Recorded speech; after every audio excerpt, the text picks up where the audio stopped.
जय श्री राम दोस्तों आज हम हिंदू धर्म से जुड़ी एक बात आपके सामने रखने वाले हैं।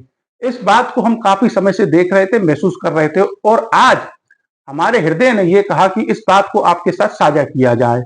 और ये जो बात है, ये बात है हिंदू भक्त यानी कि हिंदू श्रद्धालुओं की पूजा पद्धति से संबंधित। तो देखिए, हमने मंदिर में काफी भक्तों को अपने प्रभु की पूजा इस प्रकार से करते हुए देखा है। इस प्रकार से अपने प्रभु के सामने बैठ के कुछ भक्त अपने प्रभु की पूजा करते हैं। अब देखिए, आप ये कहेंगे कि हमारा निजी ये तौर तरीका है, इससे आपको क्या मतलब है, क्या फर्क पड़ता है? तो देखिए, बतौर हिंदू हमें फर्क पड़ता है, क्योंकि ये हमारी पूजा पद्धति नहीं है। आप जो ये कर रहे हैं ना, ये आप दुआ मांग रहे हैं। दुआ जो है अरबी शब्द है, ये जो है इस्लाम धर्म से संबंधित है।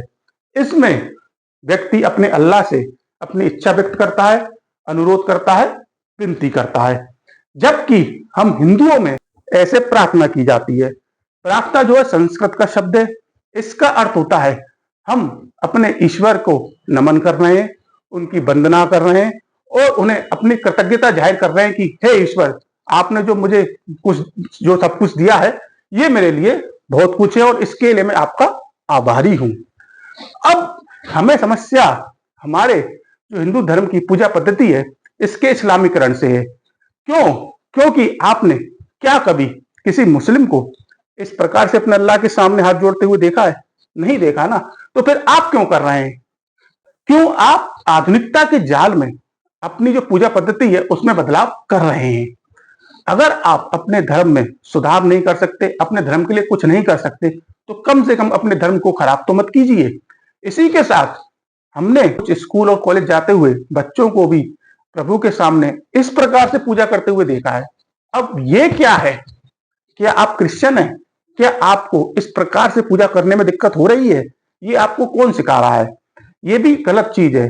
आपको अपने प्रभु के सामने प्रार्थना करनी है और अगर आप ऐसे नहीं कर सकते तो कृपया ऐसे भी ना करिए, ना ऐसे करिए, इसकी भी कोई आवश्यकता नहीं है। तो फिर आप हिंदू होकर ऐसा क्यों कर रहे हैं?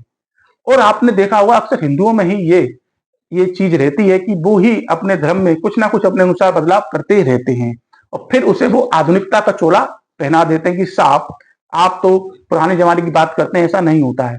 जब कोई बात आपके शास्त्रों में, आपके धर्म ग्रंथों में लिखी हुई है, जो आपकी पीढ़ियां करती आ रही है, तो कुछ सोच समझ के ही तो कर रही थी। तो फिर आप क्यों इस चीज को ऐसे कर रहे हैं? तो ऐसा बिल्कुल भी ना करें। इसको ऐसे ही रहने दें, ऐसे बिल्कुल ना करें, कोई आवश्यकता नहीं है। अगर आप पे ऐसे नहीं किया जाता है तो कृपया करके ऐसे भी ना करें और प्रभु की पूजा भी ना करें तो ही बेहतर होगा। क्योंकि जब आप अपने धर्म के लिए कुछ नहीं कर सकते तो कम से कम उसे खराब तो ना ही कीजिए। अगर हमारे इस वीडियो से किसी को ठेस पहुंची है या किसी को बुरा लगा है तो उसके लिए हम क्षमा प्रार्थी हैं। लेकिन देखिए, सत्य कहना जरूरी होता है, क्योंकि सत्य कड़वा तो होता है, लेकिन एक ना एक दिन कहना अवश्य पड़ता है और कहना भी चाहिए। और उसे अगर समय पे कह दिया जाए तो ज्यादा सही होता है।